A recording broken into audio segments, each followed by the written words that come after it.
ini ya mungkin apa ya? Yang praktik atau apa nih? Ya, kalau yang menurut aku yang paling sukses itu ilmu gizi ya. Soalnya ilmu gizi itu kita belajar nih gizinya manusia, kebutuhannya, kebutuhan kalorinya. Terus per hari dia harus makan berapa kalori, dan per makanan itu berapa gram untuk mencapai kalori yang dibutuhkan. Terus kalau kelebihan kayak gimana, kalau kurang kayak gimana. Kita juga belajar ini apa namanya, penyakit kalau kekurangan itu apa. Ini kalau jadi menurut aku tuh banyak materi yang harus kita pedalami. Soalnya kita juga di sini kan belajarnya basic aja. Jadi tahu-tahu pas ditanya sama orang, taunya kita bisa. Ini gimana? Kita bisa sharing-sharing, malah belum ini gitu. Jadi menurut aku yang paling sulit ya gizi. Terus yang praktik kalau menurut aku sih patisserie ya. Soalnya kalau masak itu mungkin kita bisa, kalau kurang garam kita tambahin garam. Terus kalau kalau masih dia keasinan kita tambahin air, terus kita tambahin bumbu yang lain, itu masih bisa di ini. Kalau patisserie, kalau kuemu udah bantet, udah itu nggak bisa ditolong. Atau mungkin pemikserannya terlalu ini, nanti dia nggak bisa ngembang, itu juga nggak bisa ketolong. Jadi menurutku semuanya ada tingkat-tingkatannya sih, tingkat sulitnya tergantung orangnya masing-masing.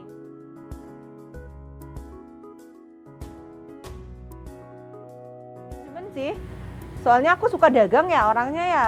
Soalnya kebetulan orang tua aku dari background pedagang, jadi aku suka berdagang. Terus ada MUB kan, waktu itu manajemen usaha boga. Jadi di sini kita belajar bagaimana buat usaha kecil, usaha skala rumah gitu loh. Terus kita perjualbelikan di area kampus. Terus ada marketnya udah disediakan, di sini udah ini. Jadi kayak tertantang gitu loh. Kayak kita harus mendatangkan konsumen, gimana caranya target kita harus terpenuhi kayak gitu. Itu paling menyenangkan sih menurut aku.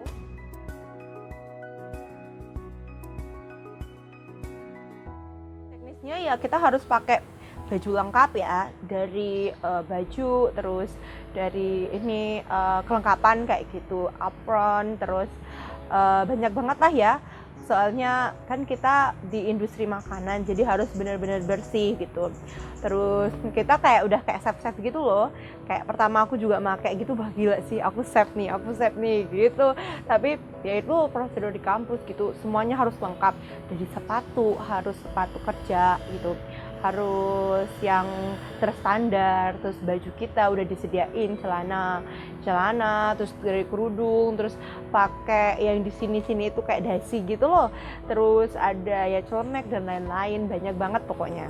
Ya, tapi untuk bahannya 50-50. Jadi kalau ada bahan yang disediakan ada beberapa bahan yang disediakan di sini, terus ada juga bahan yang kita beli sendiri. Jadi nanti kalau setiap praktik itu kita ngebon bahan nih, kita ngebon bahan. Misalnya hari ini aku dapat masakan kontinental buat apa gitu ya, terus nanti udah kita bon, ada yang bagian ngebon bahan. Jadi kita terstruktur banget ya, ada yang jadi bahan alat, bahan bahan, dan pas pelaksanaan juga ada gitu di setiap kelompok gitu. Terus untuk bon bahannya juga nanti yang dari bon bahan ke ini teknik gudang kita ada sendiri gitu. Nanti ke dapur, maksudnya mohon maaf, nanti di list apa aja yang kurang, nanti dikembalikan lagi ke yang ngebon, apa aja yang kurang nanti kita beli sendiri kayak gitu.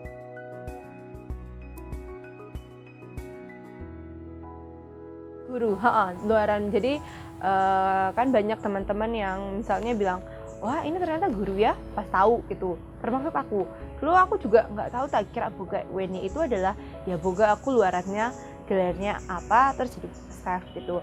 Tapi ternyata gelarku adalah SPD dan aku harus berkecimpung di dunia pendidikan. Tapi nggak sedikit orang itu yang bekerja di hotel. Jadi menurut aku ya boga, tapi kan biasanya kalau di lamaran pekerjaan itu ada yang mencari untuk pernah berpengalaman, atau ada yang mencari lebih spesifik lagi gitu ya. Ada yang ke ilmu pangan, teknik pangan dan sebagainya. Jadi aku cuma menekankan di sini kalau UNY itu keguruan. Jadi luaran kalian itu adalah SPD.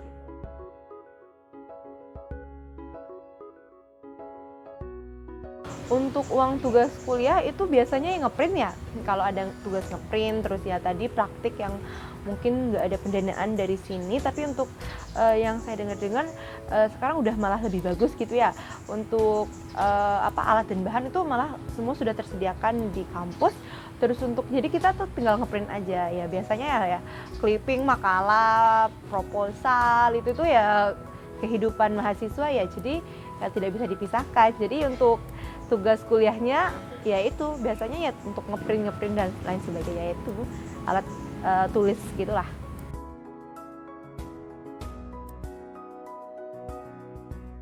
Iya, kayak misalnya pisau. Kita kan biasanya kalau di rumah cuma punya satu pisau ya, tapi kalau di kampus itu kita udah punya seretan nih, kayak set bener gitu loh. Kita kayak punya pisau buat carving, kita punya pisau buat buah, fruit, atau punya buat daging, terus buat beda-beda pokoknya sayur, itu udah beda-beda sendiri. Terus untuk pembuatan kue kita punya mixer, itu yang untuk di rumah ya. Kalau kayak gitu kan ini ya operasional, kayak opsional gitu lah ya, nanti di-cut loh, opsional gitu ya. Terus ya gitu, jadi yang penting sih kalau di yang kue bagian patisserie itu paling spuit, terus itu apa namanya pisau palet, terus dan sebagainya, pokoknya benda-benda kecil yang sebenarnya disediakan di kampus tapi lebih baik punya gitu, punya sendiri gitu.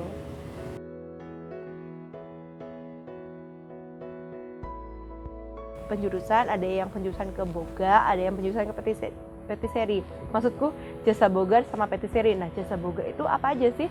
Nah, jasa boga itu nanti kalian mempelajari kayak tata hidang. Terus kalian juga mempelajari kayak masak-masak oriental, kontinental, itu lebih mendalam, lebih spesifik. Nah, kalau semester 1, semester 2 kita tuh belajar semua. Kita belajar oriental, kontinental, kita belajar patisserie, tapi itu yang dasar. Nah, kalau sudah masuk ke penjurusan itu nanti kita dibagi lagi. Jadi kita kalau mau fokus ke patisserie ya kita ke patisserie, kalau kita fokus ke jasa boga ya kita ke jasa boga gitu. Nah, kebetulan kemarin aku tuh ambilnya jasa boga ya. Patisserie gitu ya. Aku kebetulan ngambilnya patisserie. Nah, di patisserie itu kita belajar nih kalau pas semester 1, semester awal itu kita cuma belajar ya muffin itu apa, ini tuh apa. Nah, kalau pas penjurusan itu lebih spesifik lagi, kayak kita membuat produk yang kayak dijual-jual di toko-toko kue yang wah, ini cara buatnya kayak gimana ya, ternyata kita diajar di kampus kayak gitu.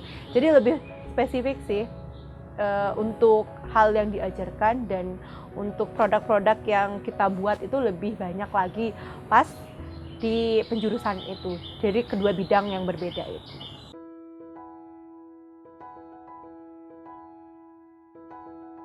Kalau jenjang karir dari boga ya, karena kita punya skill tadi yang kita asah 4 tahun di universitas kita tercinta ini, kita jadi punya skill masak gitu. Nggak cuma masak, ada yang kayak tadi yang tak jelasin, ada yang patisserie dan jasa boga tadi.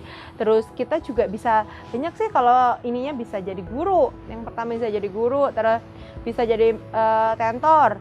Terus kita bisa kerja di hotel, atau bahkan kita bisa jadi dosen asal lanjut kuliah S2 atau S3 kayak gitu, teman-teman.